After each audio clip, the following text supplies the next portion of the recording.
సభకి నమస్కారం. సభా అధ్యక్షులు, స్థానిక శాసనసభ్యులు, మీ అందరి అభిమాన నాయకులు, నా మిత్రులు పాయా వెంకటేశ్వరరావు గారికి, స్థానిక పార్లమెంట్ సభ్యులు మనందరి పెద్దన్న బలరాం గారికి, గౌరవ కలెక్టర్ గారికి, గౌరవ ఐటీడీ ఏపీఏ గారికి, పిఓ గారికి, వేదిక మీద ఉన్న బ్రహ్మయ్య గారికి, అయోధ్య గారికి, ఇంకా ముఖ్య నాయకులు, మండల ముఖ్య నాయకులు చాలా మంది ఉన్నారు. వారందరికీ, ఈ కార్యక్రమానికి హాజరైన నా ఆడబిడ్డలు, అన్నదమ్ములు, మీడియా మిత్రులు అందరికీ మనస్ఫూర్తిగా పేరు పేరున హృదయపూర్వక నమస్కారం తెలియజేసుకుంటూ, అన్ని విషయాలు ఎంపీ గారు, ఎమ్మెల్యే గారు చెప్పారు. మీ కష్టంతో వచ్చిన మన ఇందిరమ్మ ప్రభుత్వం సంవత్సరంన్నర పూర్తయింది. అనేక వాగ్దానాలు మన ప్రభుత్వం వచ్చిన తర్వాత చేస్తామని చెప్పి వాటిలో చాలా వరకు చేశాం, ఇంకా చేయాల్సినవి ఉన్నాయి. వాటిలో భాగంగానే 200 యూనిట్ల ఉచిత కరెంటు కానీ, 500 రూపాయలకే గ్యాస్ మొద్దు కానీ, ఆడబిడ్డల ఆర్టీసీ బస్సులో ఉచిత ప్రయాణం కానీ, సన్న బియ్యం కానీ, పేదోడి పిల్లలు హాస్టల్లో చదువుతుంటే వాళ్ళకి మెస్ ఛార్జీలు 40% పెంచింది కానీ, పేదోడి ఆడబిడ్డ హాస్టల్లో చదువుతుంటే కాస్మెటిక్ ఛార్జీలు ఆ భారం తల్లిదండ్రులుగా మీ మీద పడొద్దని 200% పెంచింది కానీ, ఇంతకుముందు చెప్పిన ఇందిరమ్మ ఇళ్ళు కానీ, ఇలా అనేక కార్యక్రమాలు రాష్ట్ర ప్రభుత్వ పక్షాన మీ అందరికీ అందిస్తున్నాం. అంతేకాదు, రైతన్నలకి రైతులు రాజు చేయాలని ఆనాటి ప్రభుత్వం 10 సంవత్సరాలలో 17,000 కోట్ల రూపాయల రుణమాఫీ చేస్తే, మన ఇందిరమ్మ ప్రభుత్వంలో 10 నెలలలో 21,000 కోట్ల రూపాయల రుణమాఫీ చేసింది. సన్న వడ్లకి మద్దతు ధరతో పాటు క్వింటాలకి అదనంగా 500 రూపాయలు మన ప్రభుత్వంలో ఇచ్చుకుంటున్నాం. ఇవన్నీ చేస్తూ ఇంకా మరెన్నో ఆడబిడ్డలకు ఇచ్చిన కార్యక్రమాలు కూడా భవిష్యత్తులో చేయాలనుకుంటున్నాం. అదే రకంగా ఆనాటి ప్రభుత్వం రైతు బంధువు ద్వారా ఎకరానికి 2 విడతల్లో 10,000 రూపాయలు ఇస్తే, మన ఇందిరమ్మ ప్రభుత్వంలో ఎకరానికి 12,000 రూపాయలు ఇచ్చే కార్యక్రమం రేపు ఎల్లుండితో పూర్తి కాబోతుంది.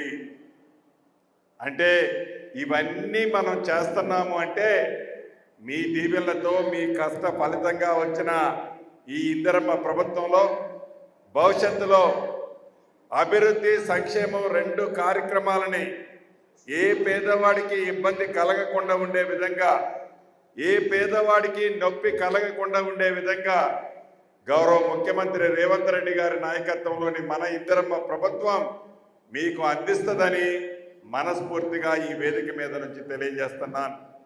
ఇందిరమ్మ ఇళ్ళు విషయానికి వస్తే, మొదట విడత కింద ఇప్పుడు మీకు ఇచ్చాం కొన్ని, మళ్ళీ 2-3 నెలల్లో మరొకసారి, ఒక 10 రోజుల్లో మళ్ళీ ఇస్తాం, మళ్ళీ 2-3 నెలల్లో మరొకసారి ఇస్తాం.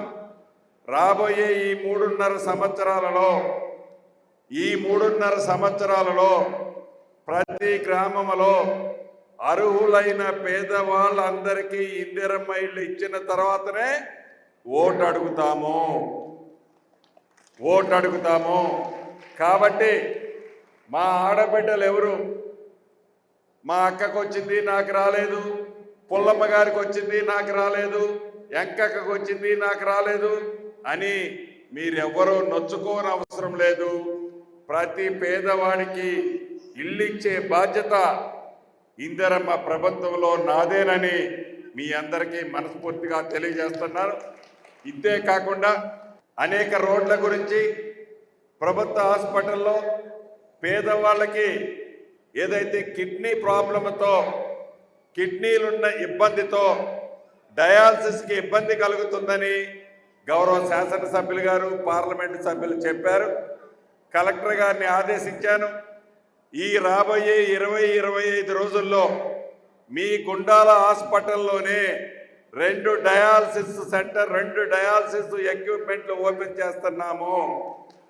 డయాలసిస్ ఇబ్బంది ఉన్న, డయాలసిస్ అవసరమున్న పేషెంట్లు ఎవరైతే ఉన్నారో మీరు అటు కొత్తగూడెమో ఇటు ఇల్లెందో పోవాల్సిన అవసరం లేదు. మీ గుండాల్లోనే రాబోయే రోజుల్లో డయాలసిస్ చేస్తారని చెప్పడానికి మీ మంత్రిగా సంతోషిస్తున్నాను. అంతేకాదు ఇంకా చాలా కార్యక్రమాలు ఈ గుండాల్లో డ్రైన్లు కానీ రోడ్లు కానీ ఇతరత్ర అడిగారు. ప్రభుత్వ పక్షాన రాబోయే రోజుల్లో వాటిని కూడా కంప్లీట్ చేస్తాము. ఇక ముఖ్యమైనది పోడు భూముల విషయం. ఇది గిరిజనుల ప్రాంతం. గౌరవ కలెక్టర్ గారికి వేదిక మీద నుంచి తెలియజేస్తున్నా, ఐటీడీఏ పిఓ గారికి తెలియజేస్తున్నా, ఈ రాబోయే 2-3 రోజుల్లో పోలీసుని ఫారెస్ట్ అధికారుల్ని పిలిపించుకొని ఎప్పుడో తరతరాల నుంచి ఆ పోడు భూముల్ని సాగు చేసుకుంటున్న పేద రైతులని ఎక్కడా కూడా ఇబ్బంది పెట్టొద్దని కూడా మీకు ఆదేశిస్తున్నా. ఆ ఫారెస్ట్ అధికారుల్ని అదే రకంగా పోలీసుని కూడా పిలిచి కొత్త పోడు కొట్టనీయొద్దు, ఎప్పుడైతే తరతరాలుగా చేసుకుంటున్న దాని విషయంలో ఇబ్బంది కూడా కలిగించొద్దని, ఇది పేదోడు ప్రభుత్వమని, పేదోడు కోసమున్న ప్రభుత్వమని మరొక్కసారి ప్రజలకు చెప్తున్నా, కలెక్టర్ గారికి కూడా చెప్తున్నా. కాబట్టి ఇప్పటికే చాలా లేట్ అయింది. మీ దీవెనలతో ఈ ప్రభుత్వం ఉంది. రాబోయే ఏ అవసరం వచ్చినా ఈ ప్రభుత్వం మీకు అండగా ఉంటుంది.